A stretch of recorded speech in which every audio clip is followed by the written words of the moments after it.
પહેલો મુદ્દો સગાઈ પ્રસંગનો છે, જે લખાણ છે એ મુજબ સગાઈમાં પુરુષ અને મહિલા મળી 21 વ્યક્તિએ જવું, તેથી વધારે વ્યક્તિઓ સગાઈમાં લઈ જઈ શકાશે નહીં. 21 વ્યક્તિ મહિલા પુરુષ ભેગા મળી સગાઈમાં પોતાના કુટુંબ કે તનના સગા સિવાય અન્ય બીજાને આમંત્રણ આપવું નહીં, અને જો આમંત્રણ આપે તો પણ જવું નહીં. મતલબ ઘર ઘણા જવાનું, બીજાને ત્રીજા નંબરનો મુદ્દો હંમેશા સમાજના તમામ પ્રકારના સંજોગોમાં પ્રસંગોમાં ઉઢમણા પ્રથા બંધ કરવામાં આવશે. ઉઢમણા પ્રથા આપણે સગાઈની વાત છે, સગાઈમાં નારિયેળ અને 1 રૂપિયો આપવાનો રહેશે. 1 જોડી કપડા લઈ જવાનું, જે બી છોકરો હોય કઈ ના હોય. જે તાલુકામાં સગાઈ કર્યા પછી ફેટો બંધાવા કે મળવા જવાની પ્રથા હોય પાછળ બરોબર. આ પહેલા નંબરનો સગાઈ પ્રશ્નનો મુદ્દો પૂરો થયો. આપણે બીજા નંબરનો મુદ્દો છે લગ્નની તારીખો નક્કી કરવા બાબત. જે હવે તો તમે જુઓ છો કે ચૈત્ર મહિનામાં લગ્ન ને મા મહિનામાં કાર્તિક મહિના બધા પ્રસંગ અમુક મહિના નક્કી કરવામાં આવ્યા છે.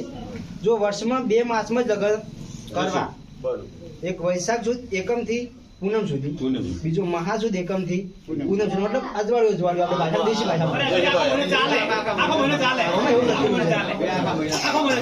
આ સંજોગોમાં અર્જન્ટ સમયમાં લગ્ન કરવાના થાય, મતલબ ઇમરજન્સી થાય, તો તેમના પોતાના કુટુંબજનોએ મળીને લગ્ન કરવાના રહેશે, અને અન્ય બીજા કોઈ વ્યક્તિને આમંત્રણ આપવું નહીં. અમુક સિચ્યુએશન એવી હોય કે મતલબ ઇમરજન્સી કરવું પડે, સમાજ સમાજ ધ્યાનમાં રાખીને. બરોબર.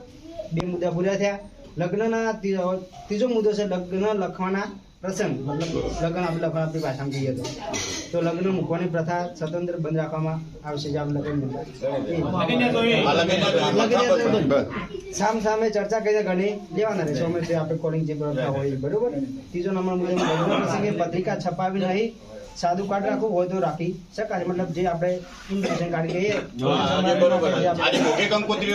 સોશિયલ મીડિયાનો જમાનો છે. સોશિયલ મીડિયા મોબાઈલ ફોન થી ડિજિટલ આમંત્રણ આપી શકાય છે. તમે સોશિયલ મીડિયા વાત કરી.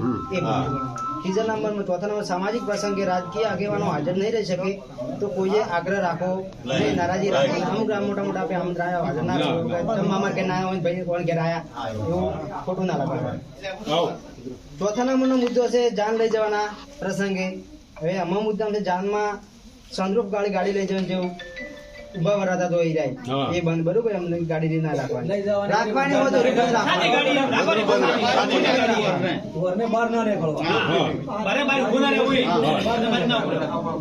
જો જાનમાં 11 થી વધારે વાહન લઈ જવા, એ નાના મોટા જે બી બાઇક છોડ કદાચ જાનમાં 11 વાહનોની ચર્ચા કરવામાં આવી છે, એનાથી વધારે વાહન નહીં લઈ જવાના. જાનમાં ગાડીઓની લાઈન લગાવી નહીં, પ્રથા છે ખબર, ટ્રેન્ડ છે. સ્કોર્પિયા કર મતલબ કાર કર એ નહીં કરવાનું. પછી બીજો પોઈન્ટ છે જાનમાં મહિલા અને પુરુષો મળી વધુમાં વધુ 100 વ્યક્તિઓ લઈ જઈ શકાશે. 10 વર્ષથી ઉપરના ઉંમરના વ્યક્તિની ગણતરી ના કરવાની. 100 માણસો. જાનનો વરઘોડો, મામેરો કે જાનમાં ડીજે લઈ જવું નહીં. આ પ્રસંગો આપણે જે સમાજ લેવાના જે બંધારણના પ્રસંગ મુદ્દા ઓછો ચર્ચા આપણે શું અંદર સુધારો વધારો કરવો, આપણે અંદર હવે ગામ લેવલે કરવાનો. જાનમાં વધુમાં વધુ 2 ઢોલ લઈ જઈ શકાશે. જાનમાં શરણાઈ વગાડી શકાશે. 5મા નંબરનો હવે પોઈન્ટ છે સમાવાનો પ્રસંગ, એટલે કે પડલાનો. આપણે પડલું ભરતા એનો. એમાં બુટ્ટી, મંગળસૂત્ર, પગની જોજરી અને સાદી બંગડી, એમાં કે મતલબ પ્લાસ્ટિકની લઈ જઈ શકાશે. આ સિવાય અન્ય કોઈ દાગીના કોઈ પણ સંજોગોમાં લઈ જવાના રહેશે નહીં. લગ્ન પ્રસંગે હલ્દી રસમ, આ એન્ટ્રી નવી આ એરી એન્ટ્રી માની પ્રથા કે અન્ય કોઈ રસમોના પ્રસંગ રાખવા ને, જે નવું આપણે જે ખર્ચા કાઢ્યા એ પ્રમાણે. બરોબર. 6થા નંબરનો મુખ્ય પોઈન્ટ છે જમણવારનો પ્રસંગ. જમણવારમાં 1 મીઠાઈ, દાળ ભાત, કઠોળ, લીલી શાકભાજી, રોટલી, રોટલા કે પૂરી અને છાશ રાખી શકાશે.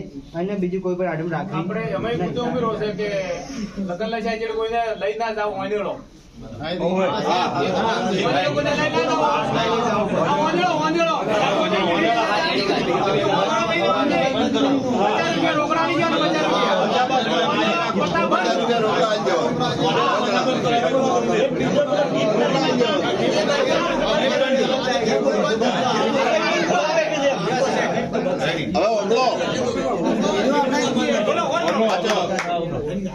હવે 7મા નંબરનો પ્રસંગ છે મામેરાનો પ્રસંગ.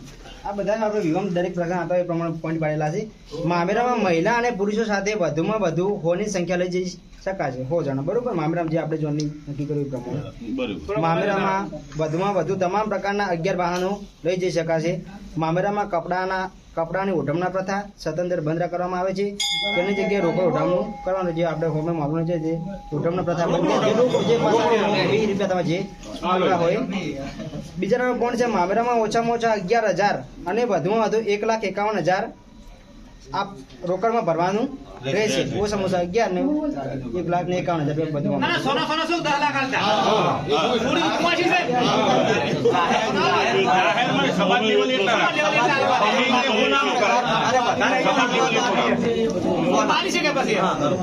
મામેરામાં કોઈ પણ પ્રકારના દાગીના કે વાસણ લઈ જઈ શકાશે નહીં. મામેરાનો પ્રસંગ પૂરો થયો. હવે પુરગતનો પ્રશ્ન આવ્યો છે. પુરગતમાં વાટલું, લોટો, બેડું અને ફક્ત રસોડા સેટ આપવાનું રહે છે, જે આપણે છોડીને આપતા એમાં.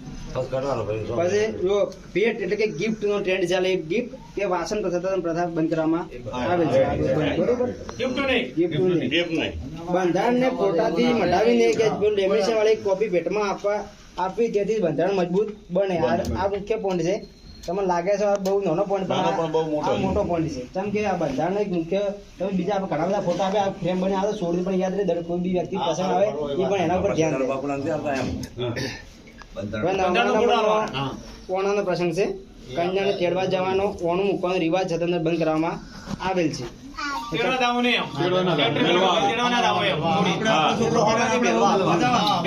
કન્યાને સસરા પક્ષમાંથી 2 વ્યક્તિ આવીને તેના પિયરમાં મૂકી જવાની રહેશે, બરોબર.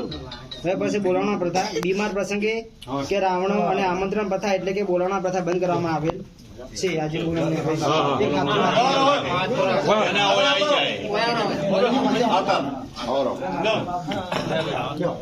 હવે 11 નંબરનો પોઈન્ટ છે ઢૂંઢ. જેમી કે જેમી ઢૂંઢ પ્રસંગે આમંત્રણ કે રાવણું રાખવું નહીં. જન્મ દિવસના બર્થડે પાર્ટી કે જાહેર આમ કાર્યક્રમો રાખવા નહીં. જન્મ દિવસની ખુશી પેટે જે તે વ્યક્તિએ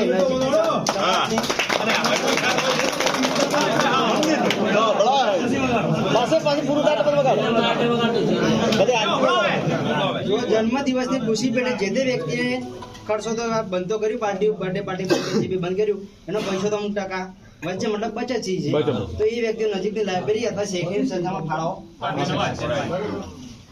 હવે 12 નંબરનો પોઈન્ટ છે છૂટાછેડા બાબત.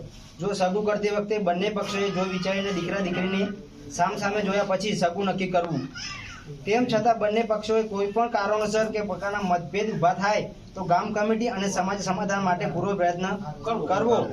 પ્રયત્ન કરવા છતાં સમાધાન ના થાય તો ગુણ દોષના આધારે નીચે પ્રમાણે વ્યવહારની કાર્યવાહી કરવાની રહેશે. જો સગાઈ ₹51,000 50% અડધી રકમ સમાજના તાલુકાની શૈક્ષણિક સંસ્થામાં ફરજિયાત આપવાની રહેશે. તૂટે તો બરોબર. લગ્ન કર્યા પછી ₹2,00,000 50% અડધી રકમ સમાજની તાલુકાની શૈક્ષણિક સંસ્થા આપવાની રહેશે. લગ્ન પછી સંતાન હોય તો ₹3,00,000 આપવાના રહે છે. આ રકમ 100% પૂરેપૂરી બેંકમાં એફડી સંતાનના દીકરા કે દીકરીના નામે કરવાની રહેશે, બરાબર. હવે 13 નંબરનો પોઈન્ટ છે મૈત્રી કરાર. હવે મૈત્રી કરાર તેમજ ભાગીને પ્રેમ લગ્ન કરનારના સમાજ સ્વીકારવા નહીં કે તેમને કોઈ સમજ ના આપવું નહીં. 14 નંબરનો પોઈન્ટ છે અન્ય બાબતો. સમાજના કોઈ પણ સારા નરસા તમામ પ્રકારના પ્રસંગોમાં વ્યસન વાળી વસ્તુ એટલે કે બીડી, અફીણ, ગોળીઓ કે અન્ય કોઈ નશાકારક વસ્તુઓ વાપરવી નહીં. એમાં લગ્ન, જન્મ, મરણ, પુણ્યતિથિ, સગાઈ કે અન્ય કોઈ પ્રસંગે સમાજની લાઇબ્રેરીમાં અને શૈક્ષણિક સંસ્થાઓમાં ઓછામાં ઓછા 500 રૂપિયા અને વધુમાં વધુ ગમે તેટલી રકમનો ફાળો આપી શકાશે, તમારી શક્તિ વિભક્તિ. 15 નંબરનો પોઈન્ટ મરણ પ્રસંગનો છે. મરણ પ્રસંગે ખીચડી, કઢી અને તેલ અથવા ઘી વાપરવું. આ સિવાય અન્ય કોઈ પણ વસ્તુ વાપરી શકાશે નહીં. બેસનામાં કોઈ પણ વારનો પ્રવાર ન ગણવો. આ વાર છે આ ખાવાનો. 16 નંબરનો છેલ્લો પોઈન્ટ છે ખાસ વિનંતી. દરેક ગામમાં કુટુંબ વાઇઝ વ્યક્તિઓનો સમાવેશ થાય તે રીતે સંકલન સમિતિ બનાવી, મતલબ ગામ લેવલે કોઈ સમિતિ બનાવવાની થાય તો ગામ દરેક સમાજનો કોઈ બી વાહનો કોઈ દરેક તો એક જ ઝેરોક્ષ નકલ તાલુકા સમિતિને આપી. દરેક તાલુકા કક્ષાએ બંધારણના અમલ માટે સંકલન સમિતિ ફરજિયાત બનાવી જેથી કરીને બંધારણના મુદ્દાઓનો અમલ કરાવી શકાય અને સમિતિ સભ્ય સંખ્યા 21 કે 31 રાખવી ગોમ લેવલે, બરાબર. સમાજ વ્યસનમુક્ત બને અને શિક્ષણ યુક્ત બને તેમજ જન સુધી જાગૃત આવે તેવા સતત પ્રયત્નો સંકલન સમિતિઓએ કરવા સમિતિ જે બી નિર્ણય થાય એ સુખ શાંતિ મળી આવે, ભેગા મળી નિર્ણય લેવાના હતા એનું પાલન કરવાનું. બોલો હનુમાન દાદાની જય.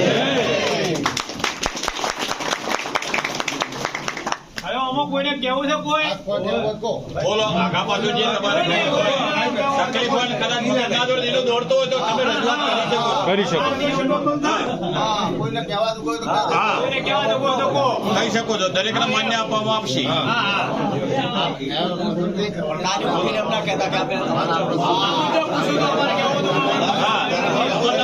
દરેકને આપવું છે, સ્વતંત્ર છે.